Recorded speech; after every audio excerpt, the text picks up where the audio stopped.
Hello and welcome to How to Convince Your Friends You're Good at Cooking 3-Minute Skills. This week, knife sharpening. Now, as mentioned in the prior 3-minute skills, you will need one of these, a knife sharpener. But if you haven't already got one, that's okay. If you check out the article in the description, I will provide a link to where you can get one that's cheap and reliable.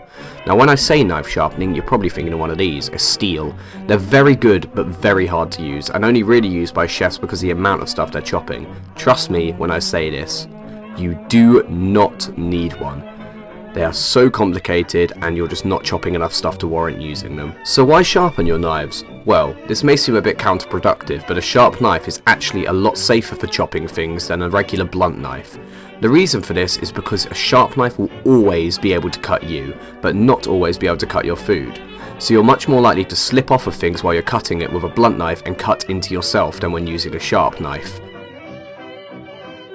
So your knife has two ends, the point and the heel. It's important that when you're sharpening your knife you go all the way from the heel to the point to make sure the entire blade is sharpened. And now you're ready to get started. It has two slots and I want you to start with the one nearest the handle and drag it through about 5 times. This one will not actually sharpen your knife but re-straighten the edge, which has been bent slightly from all the chopping you do. You may not be able to notice it because it's so thin, but it has happened. Once it's straightened out, you can go into the second slot and start dragging it through again. About 5 to 10 times will do. This will actually grind off some of the steel of your knife and re-sharpen the blade.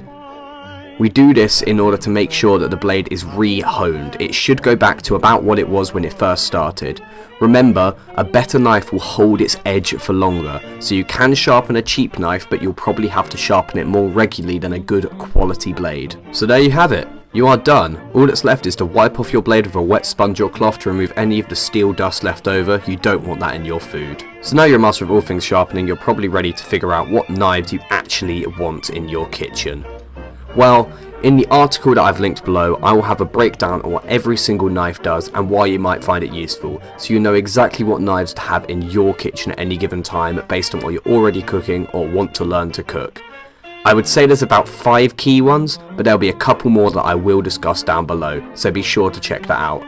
Other than that, thank you all very much for watching. I hope you enjoyed. Be sure to check out the rest of my videos. Remember, I have a cooking video that comes out every 2 weeks and one of these 3-minute skills video that comes out in between them. So make sure to like, comment and subscribe if you want to see more of this content, and please leave your suggestions in the comments down below.